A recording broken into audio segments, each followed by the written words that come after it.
His Royal Highness Humphrey O Ejesieme, Ezedioranma, second of Umuona Kingdom, Igbo Umuona. On go big of Ichi. Ichi is an OZO time. Mother 51. Kaine Tuyakala. Evangela Makane do Budum. Oh, if I let that. In the OZO Bojana Kuwa Korioto. Name of Manangelo Badaka. Nene do Badaka do Bodo. Ndona faz in do Ichi. When he keep trade to above. Oh, if I let me. I saw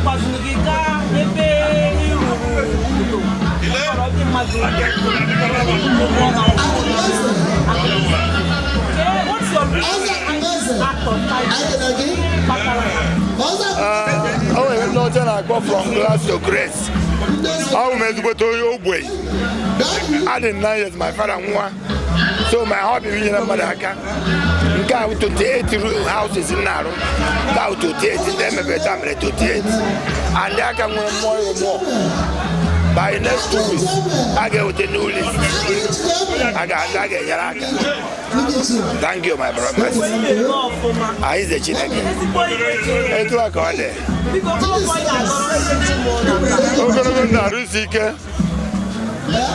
Okay, Yakibe, when Yakibe, I got with Yanya. I got Revanama. I get my doctor. I get my professor. I get my president from even Nigerian president. I got produce here. I get my governor. Away from my madam, do the Magan. Thank you. No, yeah, thank you.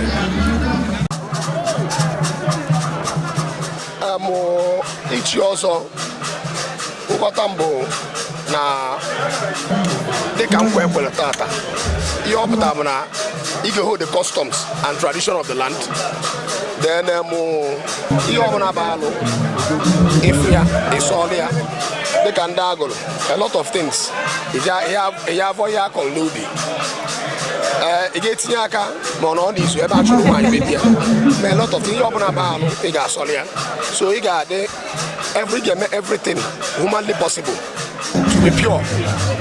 Aqua negosi, Otu Aqua Siacha, Ka Obia Siacha, and those two are continue as only a titled man, Ichi Lozo.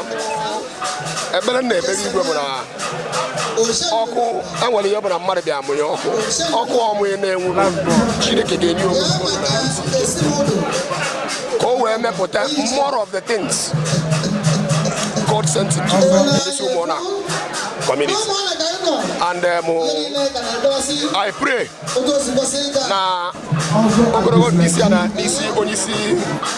onye sinse bochi aga ka chukwu nye ogorogo ndo at least if go ka okwo ha mure ka o si emu for a very long time ka ife we bata no Umuona Chief Ichi Michael Ichi Isaac Okoye Ichi Dalente Nwankwo. Okay. Ichi August Nwankwo ki ife Chidelo. Edwin Okoye Semba che. Kaneme Egwechi. Become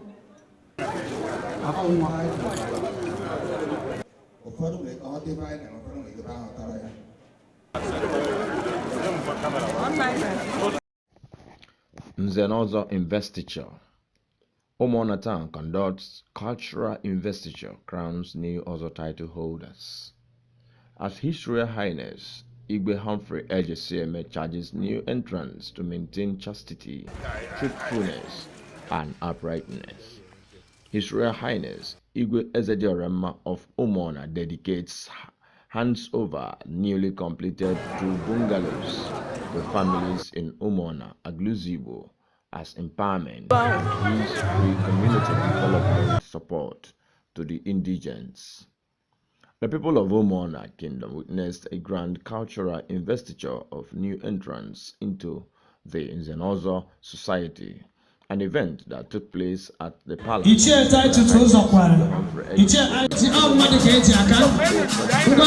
nze na ọzọ ndị chita sonyewe n'ozugbo sonyewe n'ozugbo ọ bụzie na ndị nze bụrụchazie n'elu ndị ovi ekọtọ ndị ekọrọ akpọtara ọkụkọ ụmụ ọ na-akụtụkwazịa ka ọ wee bụrụ ihe kwuru ka a na-eme ndị ikọrọ kpọkwazịa ha kụtụ aha dị iche a na-akụkwazị ha na-afọ ha nchewe na-esonye ọ bụrụ na agbatuzie agaghị nyezi ndị nze na ọzọ mafla nakwazi certificate of recognition into the prestigious nze na ọzọ society of Umuona emesizi nke a enyezi akwa the constitution of the nze na ọzọ nakwazi iwe alụ n'omenala Igbo together with a gift of the bag enwee nwee ike sonyechezi kpamkpam ihe a na-eme daalụ nọ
and handed over to two beneficiaries, Umuona and AGULUZOIGBO towns, respectively.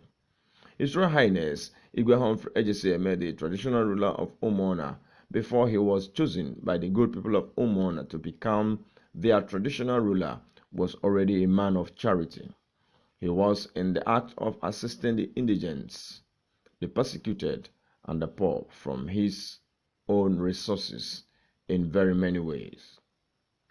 These gestures for him are ways of showing gratitude to God of creation, taking him from lack to abundance. As such, he dedicates part of his wealth to reaching out to those in needs.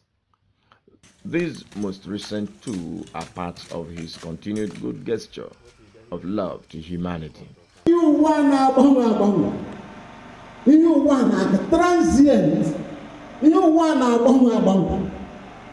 onye guarantee Peter Obi no one association Tinubu ekweghị maka ọ dịgo show ebe eri election onye ọ na-eche Atiku nọrọ ebe ọ kenecha ya wee kwuo okwu 10 minutes.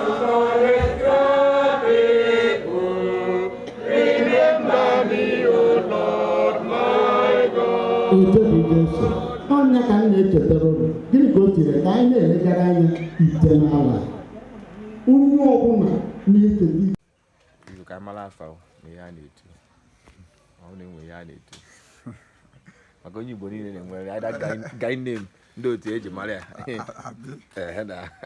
afa m bụ Uchenna Okonkwo ụtọ ka na ndụ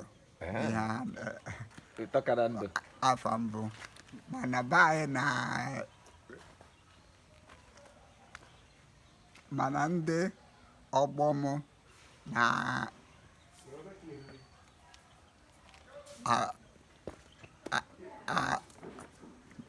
agụ m ọtọ ka ndụ. Ya ezigbo nsọ na-emewe ọtọ ka na ndụ. Surname m bụ Uchenna. Mbazi afọ etutum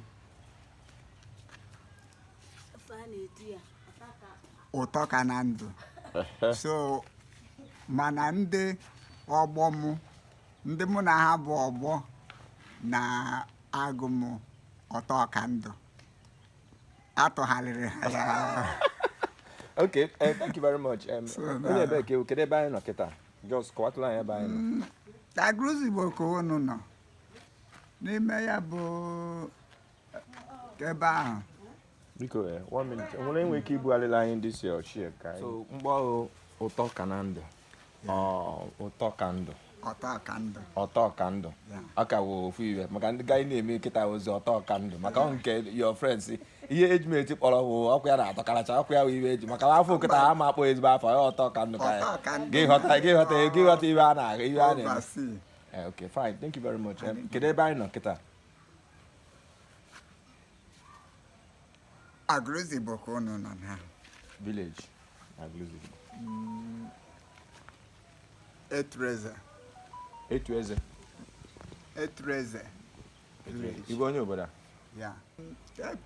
Ebi m Aba. So before emechazie m batazie ebe anyị wele birizie. So the time m biri be anyị wee bụrụ na arịrị m enu daa. So due to ọnọdụ m nọzi ndị nwe obi bido na-ebusozi m agha. So mụnwa were gbapụ ọsọ ndụ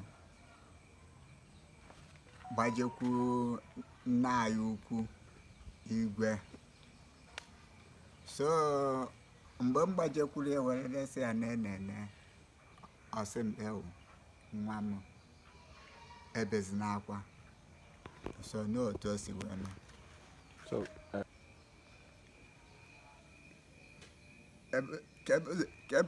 kebe ihe ọzọzi nhụzi bụ a na-agbasazi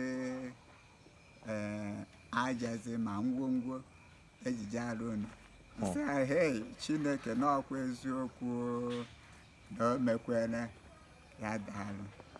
So bido rụbazie ya ọnwa anọ kịta bụ ihe ọ lụrụ ya bụ ụlọ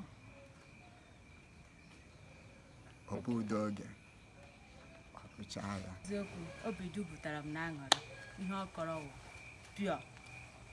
So iwugola nledi kịta? Chere ka m adịa nke m mgbe m bere anya mmiri akwa were bịakwute Igwe.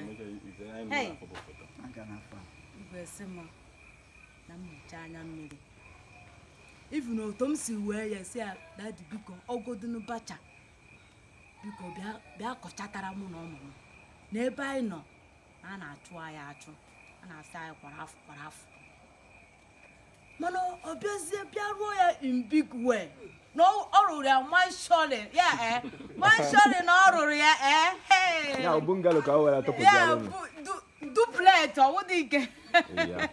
Okay, now Umuona kwenu? Anambra kwenu? Anambra kwenu? Echeta kwenu maazụ na agụ atabaghị niile kwenu? Agụ ata kwenu?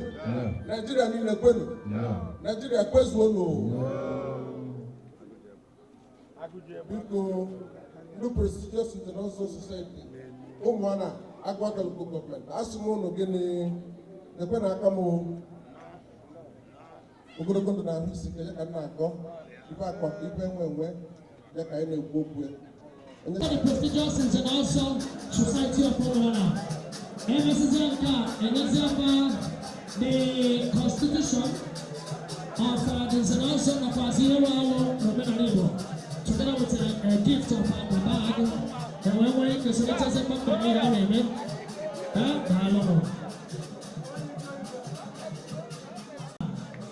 okay, I have a person as you do. I'm a gentleman.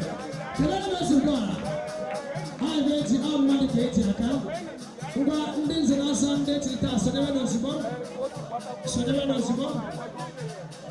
abụzena ndị nze gbagọchazie n'elu ndị ofie kọchọ ndị ikolo akpọtọrọ akpọ nke ụmụ ọ na-akụchụkwazịa ka ọ wee bụrụ ihe kwuru ka a na-eme ndị ikolo makwazịa ha kọchọ aha dị ije a na-akụkwazị highlife ha chere ihe mere taa bụ na ndị nze na ọzọ prestigious nze na ọzọ Umuona mepere their new chapter today, and the people turn up and don't everybody obi angry, but even Mamua, even my father, are very happy on this issue, on this today's celebration.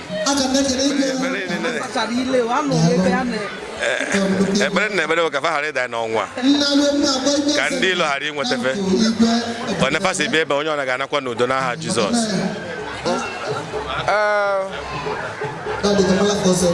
Na-atụfughị oge ụnụ onye ọ na-enwela aṅụrị maka echimozo echiri tata. Omenala elotekwa taa ekpoghapụtakwuru omenala, mmeghepụkwa omenala ka ndị mmadụ fụkwa ihe bụ omenala. So ọ ihe ọṅụ ka ọ bụ wee nyere ndị tụrụ ugo tata chi ọzọ taa. So anaghị ọfọ ogologo ndụ na-arụ isi ike n'isi ha ncha niile ihe na-ebịala ebe anụ ụkwụ onye ọ na-eji wee bịa ụkwụ akwa ọ ga-eji wee na. So wee na-asị na ọzọ abachiri ga-amịta mkpụrụ n'ime ya, because ọzọ na-enye amamibe. Ọzọ abụghị ibe eji anụ ọgụ, ọzọ abụghị ibe mba, ọ ibe na-enye uche, ibe na-eweta amamibe. Ịmara ọzọ na-asọọla ọzọ, ọ na-enye ogologo ndụ.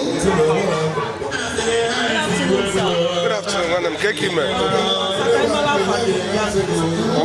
Afọ m bụ Dr. Okonkwo Chijioke. Ọzọ nna ya dị n'obi. Ọzọ na I'm a medical doctor based at Lagos, Orulage General Hospital. I'm a consultant physician by profession. But ihe na-eme taa bụ ịgụchagodo akwụkwọ gụọ enu gụọ ana, ị ga-ama omenala gị, ị ga-ama nke a na-eme, mara nkewa aka nne gị, mara nkewa aka ekpe gị. Anyị hụ duru ndị a n'ihu ọrụ taa wee duo ha n'ihu wee kọrọ ihe omenala bụ, wee burukwa n'uche na ha nọ n'onwe ha ga na-esokwuzi omenala wee na-aga n'ihu. Ọ ya bụ ihe anyị na-eme taa. My only word of advice to them is for them to be upkeeping, do the right thing. At least I had to go and you all hand go quite a lot of things I could for hang Chinese. Ihe ndị ahụ niile mmadụ abụọ ihe etiri n'ala ọsọkwa ya wuru ji sọkwa ya wuru ihe ọbụla ihe ọ na-ihe ọ na-etiri n'ala ebe ọ ya arụ ka ọ bụ ị gaghị asị m na ọ bụghị arụ ụmụ ihe ndị niile ka nze na-ezere ọ bụghị onye ohi ọ bụghị onye na-agba ama ọ bụghị ga-achụpụ nwaanyị na be di ya ụmụ ihe ndị niile bụ ihe anyị na-agwa ha and anyị nwawu ndị nze na-enekwukwa ya anya na ha ga-esoro ụkpụrụ ụzọ nke anyị wee na-aga n'ihu ka ihe wee dịrị ha mma etu omenala Igbo si wee dị. Chief Honorable Anthony Ezechinyere Okonkwo, ọchịagha Umuona, onye isi nze Umuona.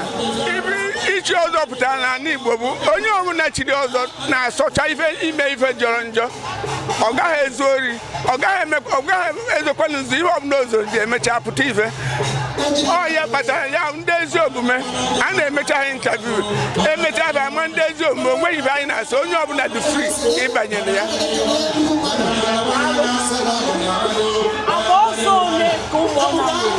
Ogbone ihe anyị nwere kịta bụ this is the one a na-emebu mbụ, mana the one a na-eme mbụ bụ o nwere family ọ bụ sọsọ bara mmadụ ịsaa Igwe wee mezie ka olite ọha obodo village ọbụla 8 villages wetachara mmadụ o nwere ndị weta 10 people ọ ya ka eji iru 50 village ọbụla ọsọ 1 village ka e nweburu nze ahụ na Umuona and 1 village ahụ Igwe dị in charge of tradition achọghị ka ọsọ ohu ndị monopolize ya tupu e were mee announcement ndị niile a were mee apply anabatafa.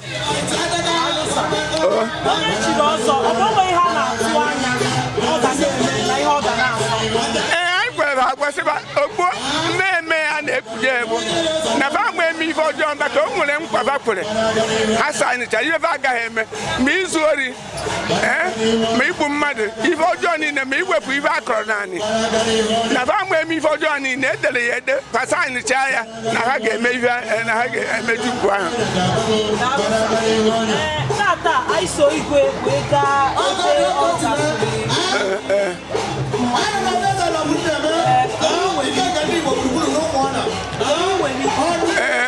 ị ga-anụ mgbe ha na-akpọ Igwe o ji unu eme ọgọ ọlụgo edugo ebe 30 something now mana nke nụ ịbụ anụnwa o mere unu ga-afụkwa ife ana mana ọ gbakwara ọkwa sị Ichi village wepụtakwa ndị ya ga-alụgodo na village isi ahụ ọ ihe o kwukwara tata so na a na-akpọ ya oji unu eme ọgọ ya bụ ike kachanụ ọ bụ maka scholarship na ndị ọ na-enyere aka inye moto ma ndị ọ na-enye ọrụ na companies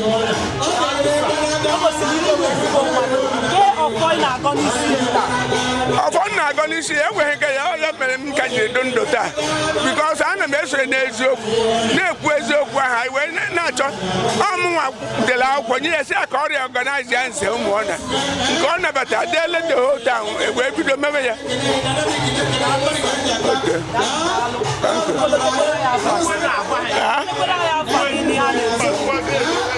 abangụ Anthony Ezedioranma Okonkwo ọchịagha Umuona echiri m ọzọ eze anị omenachi ya ọ echi taa ọzọ eze anị omenachi ya ndewo obi dị m aṅụrị n'ihe a mere taa bikọs ọ ihe omenala eji mara ndị Igbo obodo ọdịnala Igbo nwere nze na ọzọ ọ na-ejikọtara Igbo niile ọnụ and abụrụgo one of them today taa ka m banye n'ime nze na ọzọ ana Igbo so abụrụgo mfu nwa afọ Igbo n'ụzọ omenala o nweghị ihe wepụrụ ya Okoronsbechukwu Goodluck Ozu dela ya nga na-asọ izu ori ime ihe na ihe ekwesịghị ime nga na-akwa aka m ọtọ nga na-eme ihe ga-eme obodo ọ dị mma onye ọ nwere anya ka ịma obi na-adị mmadụ dịka mbọsị amụrụ ya etu aka obi dị m tata m sọsọ aṅụrị nnukwu ụbọchị ka ọ bụ n'ime ndụ m maka na ọ bụ n'ụbọchị nke tata ka m tụrụ maka na ọ bụ n'ụbọchị tata ka m tụrụ ugo wee dị ka nze ezigbote obi aṅụrị ka m ji wee nọrọ ebe a wee na-ekwu na ọ dịghị izi na Igwe Ezeani ọ bụ na-eme omesịrị ofu ụbọchị Igwe Ezeani ọ bụ na-eme omesịrị ofu ụbọchị na ọ ya abalị ya ka Chineke dobere anyị ya obi bụ sọsọ aṅụrị daalụ ọ ya adịla unu na mma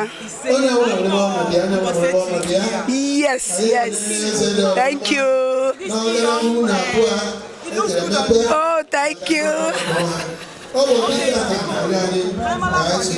okay mụ bụ Queen Obi Asika Iyom Ugochinyere Umuona Iyom Umuona thank you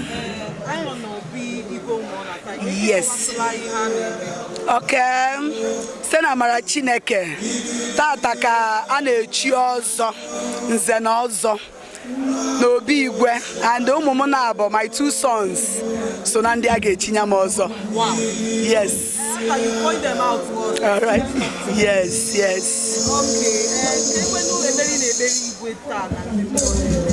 okay ekpere m na-adị n'isi ya mgbe ọbụla mana the special one for today bụ na Chineke ga-eji ezi ihe niile eji akwụ onye ezigbo ọrụ ụgwọ wee kwụọ ya ụgwọ maka na anyị si ebe ejele gọzie unu na-abụ ọ bụrụ ife igosi na ọ bụ ezigbo onye ọrụ so Chukwu were ezi ihe niile eji achọ ezigbo onye ndu mma wee chọọlụ m ya mma site ugbu a ruo mgbe ebighị ebi n'aha Jizọs thank you obi Igwe tata bụ na echiri ọzọ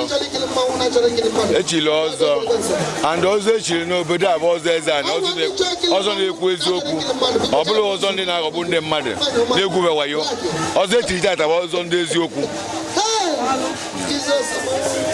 ekpere nka nkụ ekpere na-ekpere Igwe bụ ogologo ndụ na ahụ isi ike maka na Igwe anyị bụ onye mmemme and ọwụghị onye arụ ana ọ na-akwado ife ọjọọ ekpere na-ekpere n'ụbọchị tata bụ na ọ ga-adịrị ya mma na Eke ọ ga-adịrị ya mma na Oye ọ ga-adịrị ya mma na Afọ ọ ga-adịrị ya mma na Nkwọ.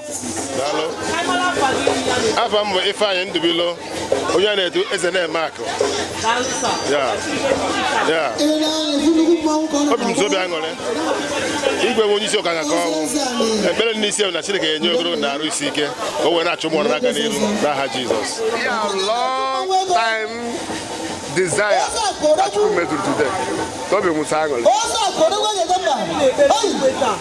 ogologo dị na ahụike ọ ga-achịka anyị mgbadị na ha na-agba ya mmiri a na-awụ n'elu otupu ya eme ọ ga-achịka anyị. You are welcome. Mụnwa bụ Mr. Amobi Ndubilo, Chief Executive, Ambifom Industry Nigeria Limited. Chineke bere ka ọ dị otu a. Thank you. Mụnwa bụ Ejesieme one n'Umuona.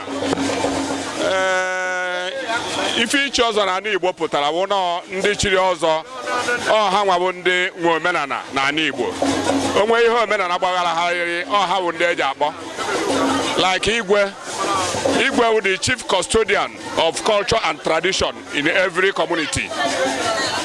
So I enyere Igwe aka ka I make sure ihe ọbụla gbasara custom and tradition na emere ka ọ gaa ọfụma na ụmụ obodo anyị bụ Umuona. Prince Kenneth Udoye.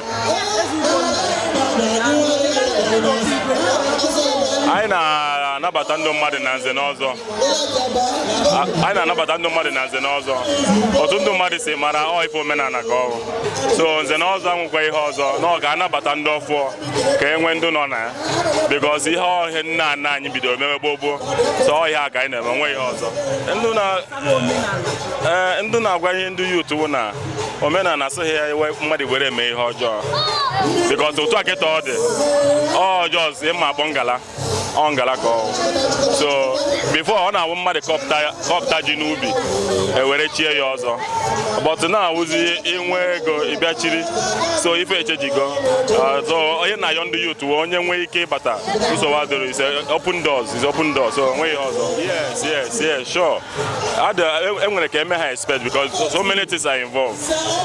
Ichi ọzọ o nwere iwu ị na-anya o nwere iwu anyị gụrụkwa.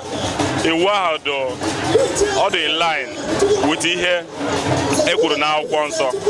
So ihe ahụ onye pụta ya soro iwu ahụ isoro ha n'iwu ahụ I guess ọ ya wee better thing for everybody. Afọ mbụ Chukwu na-eke Okori from Umuona.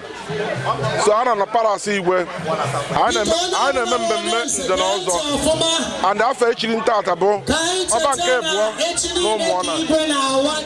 Ihe ọpụtara ichi ọzọ na ala Igbo bụ omenala dụnụ mgbe nna nna anyị ha nọ. Omenala dụnụ mgbe nna nna anyị ha nọ. So nwoke tolite n'obodo tozuo nwoke a na-echi ya ọzọ. So ya ka anyị na-eme tata. And ọzọ na-eme obodo ọ na-aga n'ihu. Na etu akịta anyị chiri ọzọ a at least anyị ga-alụrụ obodo a ofu ụzọ iji gosi ihe ọma ha mere n'ụbọchị tata. Ewepụ ihe oriri ọbụla mmadụ tinyere n'ala dịka ji,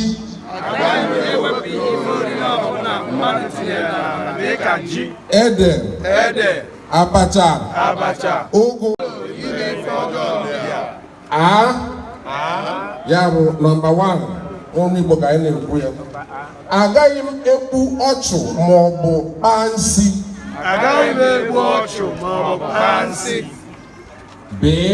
Ya nọmba 2.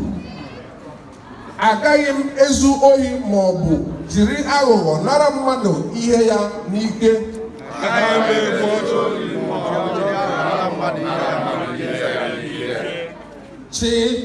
Ya bụ nọmba 3. Agaghị m ewepụ ihe oriri ọbụla mmadụ tinyere n'ala dịka ji,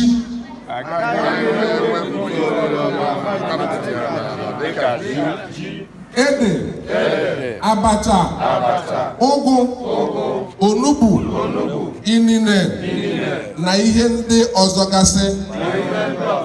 Speaking also to the press on this, Igwe Humphrey Ejesieme said, "This is my way of showing gratitude to God for preserving me, taking me from grass to grace.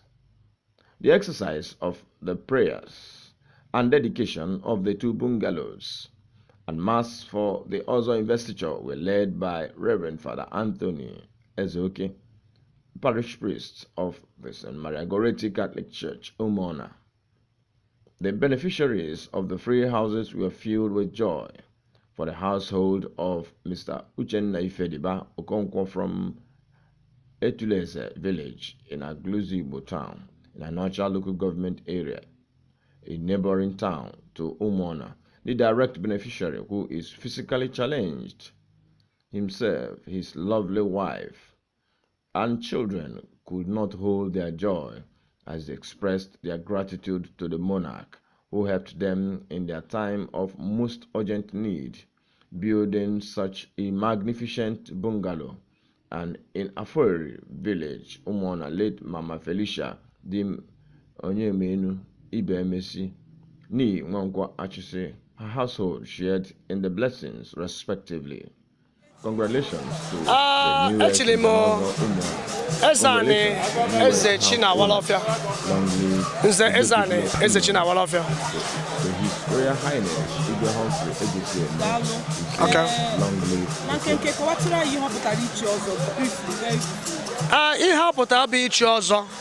Ife ọpụta bụ na ị na-esego onwe gị anya, mara na ị ga-edobe nsọ dị iche iche enwere na ala Igbo. Ị na-ekwu eziokwu, na-asọpụrụ ihe ala na-asọ nsọ ma ihe obodo na-asọ nsọ dịka alụ na ife ndị ọzọ yiri ya. So ị na-eche ahụ ga n'anya fụ na iji emenwu ihe ndị anwa kwuru n'eziokwu dị na ichi ọzọ. Afọ m bụ Ezedioranma. Afọ ọzọ m bụ Ezebube Ezennabugo. Ya ụbọchị ya. Ọzọ Ezebube Ezennabugo. Ya. Obi dị m ụtọ maka ihe mere ụbọchị tata.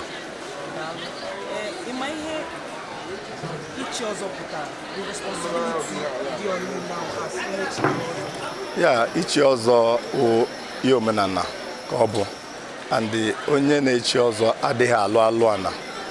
Onye na-echi ọzọ adịghị eme ife ọjọọ. Onye na-echi ọzọ adịghị aba nkata onye si achụ na nwaanyị na be di ya wee dị gaba.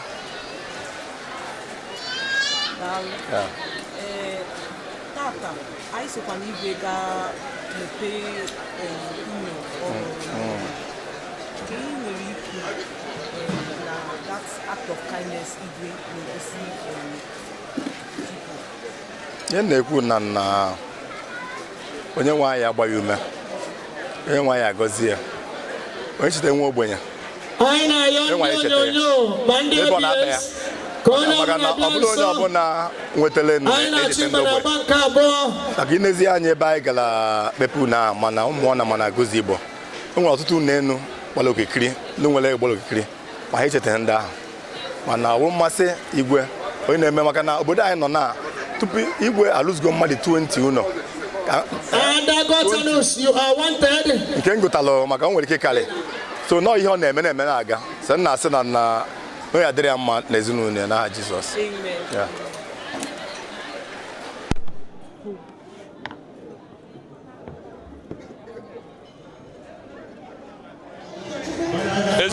Eze ugo dị n'obi. Ihe ichi ọzọ pụtara n'ala Igbo bụ onye tozuru etozu n'obodo ya, maka na onye chi ha ọzọ n'ala Igbo na-abịa dowa ka ofeke, mana na itozuru asị na akwụribe adaghị eme ichi ọzọ n'ụlọ elu ma ọ n'ụlọ ana. A na-eme ichi ọzọ na onye ga-asọta nwa ihe, maka ọzọ bụ omenala. Onye mehie soro ya, because na ihe a na-edu n'iyi were eme. Zọọ ya ka m na-achọ ka nkọwa. Ichie Akachukwu dị ya. A na-akọwakwara mmadụ akọwa, tata bụ oke ụbọchị. Echiri mmadụ 52 nze na ọzọ na obi Igwe tata. Echiri m echichi. Ọ bụ nwa Titus ụzọ gwara nze Akachukwu dị. Let me begin with nke ọzọ. I am not going to talk about that. Makwaburia kanji bia in the main place. Inyembe awu ni Igwe sim no nwere ihe ọ ga-eme ka m bịa karịa ụka. And I came to celebrate mass. Ina anyị fụ na mass agbasago. And then in the process ọ gwakwuru na a ga-agọzi ụlọ AGULUZOIGBO na Umuona. And anyị emego nke ahụ. Kpee ekpere n'ụlọ. Ọ bụ na ndị ọhọrọ poor people ka ọ rụọrọ ụlọ ndị agaghị akwụghachi nwunye. Nke AGULUZOIGBO was more touching. No a cripple ka ọ rụọrọ ụlọ. So ifu onye nwere ike inwe that ihe a capacity wee na-echeta ndị ogbenye. Ifu na that generosity is unmatchable. So anyị na-ekene Chukwu maka ụdị mmụọ ahụ o nwere. N'ụka ekpere agbakọrọ ekpere maka obodo a because there were a number of crises in the town which I decided not to venture into. But the point I believe that God in his infinite mercy will always come to the aid of ndị na-akpọku ya.